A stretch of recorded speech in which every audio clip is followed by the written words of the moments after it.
जहां एक तरफ भारत ने डबल प्रतिबंध ठोक दिए हैं और भारत ने ये क्यों किया है, जिसकी वजह से खुद भारत में भी दो वर्ग खड़े हो गए हैं और लोग कह रहे हैं कुछ कि भारत बिल्कुल सही कर रहा है, तो कुछ लोग कह रहे हैं भारत गलत कर रहा है। जानेंगे भारत ने ऐसा क्या किया है। तो वहीं दूसरी तरफ पड़ोसी के घर फिर से बवाल। अभी 7 दिन भी नहीं बीते थे और एक बार फिर से पाकिस्तानी सेना को निशाना बना लिया गया है। जानेंगे जियोपॉलिटिक्स में क्या कुछ चल रहा है। आइए जानते हैं इन खबरों को विस्तार से। इस वक्त बात करें तो भारत एक के बाद एक एक्शन ले रहा है और इस एक्शन से दुनिया प्रभावित भी हो रही है। पर सबसे बड़ी बात यह है कि भारत कितना प्रभावित हो रहा है। हमने हाल फिलहाल में देखा जब अचानक से टमाटर के भाव बहुत ज़्यादा हो गए, टमाटर बेहद कीमती हो गया और जो रोज़मर्रा में इस्तेमाल होने वाली चीज़ है उसकी कीमत ज़्यादा हो गई, चर्चा का विषय बन गया। इसे कंट्रोल करने के लिए भारत सरकार को कुछ टमाटर कथित तौर पर मंगवाने पड़े नेपाल से और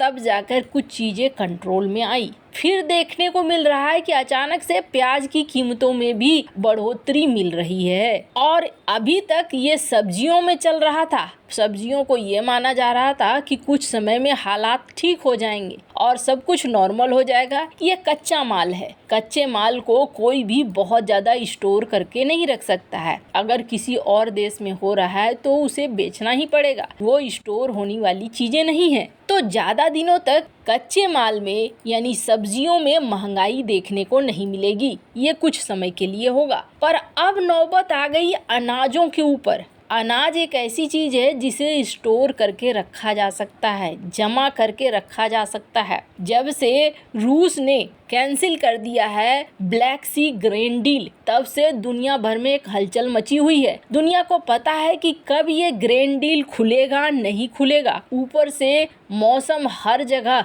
कहीं बारिश ज़्यादा हो रही है, कहीं धूप बहुत ज़्यादा हो रही है और ये समस्याएं अन्न के पैदावार पर असर डाल रही है। अनाज नहीं हो रहे हैं उस हिसाब से जिस हिसाब से हर साल हो रहे थे और ऊपर से रूस ने जैसे ही बैन लगाया और वैसे ही अब सारे स्टोर करने के चक्कर में पड़ गए हैं। अब ऐसे में अगर भारत लगातार सप्लाई करता रहता है तो इसका असर भारत को भी देखना होगा। कुछ ही महीनों बाद भारत के अंदर अनाज के लिए भी समस्या खड़ी होगी। अनाज भी काफी महंगे दरों पर मिलेंगे। जैसा कि हम सभी जानते हैं, भारत दुनिया का सबसे बड़ा चावल एक्सपोर्टर है और करीब करीब जो ग्लोबल ट्रेड है यानी अंतर्राष्ट्रीय स्तर पर 40% से ज़्यादा हिस्सा हमारा है। और सबसे ज़्यादा हम किसे बेचते हैं? थाईलैंड को, वियतनाम को, अमेरिका को। 40% हिस्सा हमारा है। और सबसे ज़्यादा हम किसे बेचते हैं? लगभग दुनिया के 114 देशों को।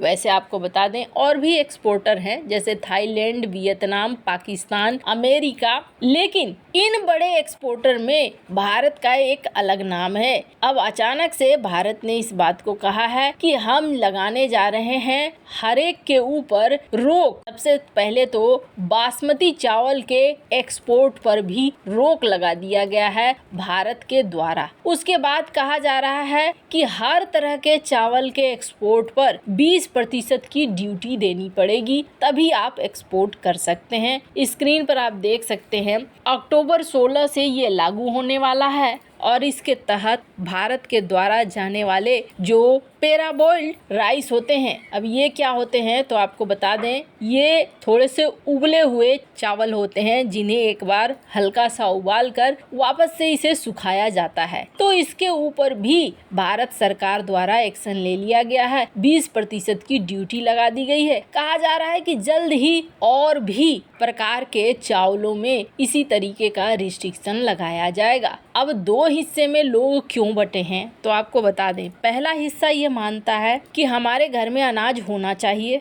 इसलिए क्योंकि चावल भी हमारे खाने का एक प्रमुख हिस्सा है और घर में अगर अनाज नहीं होगा, हमें ही बहुत ज्यादा कीमत देकर खरीदनी होगी, तो ये हमारे लिए अच्छा संकेत नहीं है। दूसरा एक व्यापारी वर्ग है। व्यापारी वर्ग का ये कहना है कि हम आज तक जिन कस्टमर्स को बेचते थे, ग्राहकों को बेचते थे, वो हम पर भरोसा करते थे। अब जब हम वापस करेंगे कि नहीं, हम आपको नहीं बेच सकते हैं, तो ये दूसरे के पास चले जाएंगे और एक बार ये दूसरे के पास चले गए तो हमारे लिए फिर मुश्किलें खड़ी होंगी कि हम कैसे उनका विश्वास जीतें। खैर, मुझे ऐसा लगता है कि विश्वास जीतने से पहले अपने घर को मजबूत रखना ज्यादा जरूरी है। बाद में भी जिन्हें जरूरत होगी वो खरीद ही लेगा जब भारत अपने रेट को कम करेगा या ड्यूटी हटा देगा तो। पर अगर हमारे यहाँ ही कमी हो गई तो हम फिर किससे खरीदने को जाएंगे और फिर हमें ऊंचे दामों पर खरीदना होगा अगर कोई बेचता है तो भी।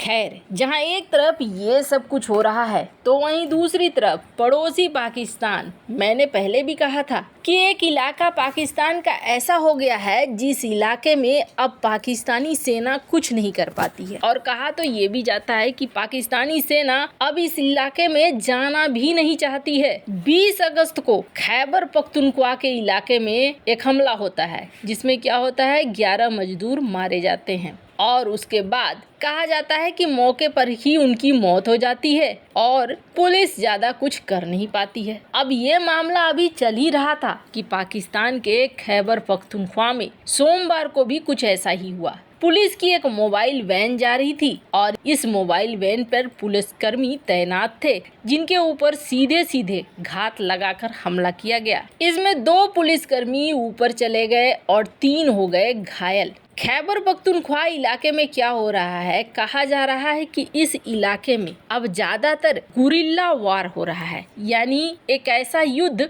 जिसमें खास तौर पर पाकिस्तानी सेना के वाहनों को, काफिले को निशाना बनाया जा रहा है और फिर वहां से हमले के बाद भाग जा रहे हैं आतंकी। इसमें सबसे बड़ी समस्या ये है कि पाकिस्तानी सेना हालात को बिल्कुल संभाल नहीं पा रही है। ऊपर से यूएन की एक रिपोर्ट सभी को डरा रही है, पाकिस्तानी सरकार को भी और पाकिस्तान के पड़ोसियों को भी। क्यों? क्योंकि यूएन की रिपोर्ट कह रही है कि टीटीपी और इसके जो सहयोगी हैं उनके हाथों में लग गया है नाटो वाले हथियार और नाटो के हथियारों से ये और भी ज्यादा शक्तिशाली हो रहे हैं। हालांकि चाइना को भी टेंशन दे दिया है यूएन ने ये कहा है कि ये हथियार किन किन के पास पहुंच रहा है, ये तालिबान के पास पहुंच रहा है, अल-कायदा के पास पहुंच रहा है, तहरीके तालिबान पाकिस्तान यानी टीटीपी के पास पहुंच रहा है, तो इसके अलावे ईस्टर्न तुर्किस्तान इस्लामिक मूवमेंट यानी कि तुर्किस्तान इस्लामिक पार्टी, इन तक भी पहुंच रहा है। और इसका मतलब है कि आप लोग सतर्क हो जाइए। सिर्फ खतरा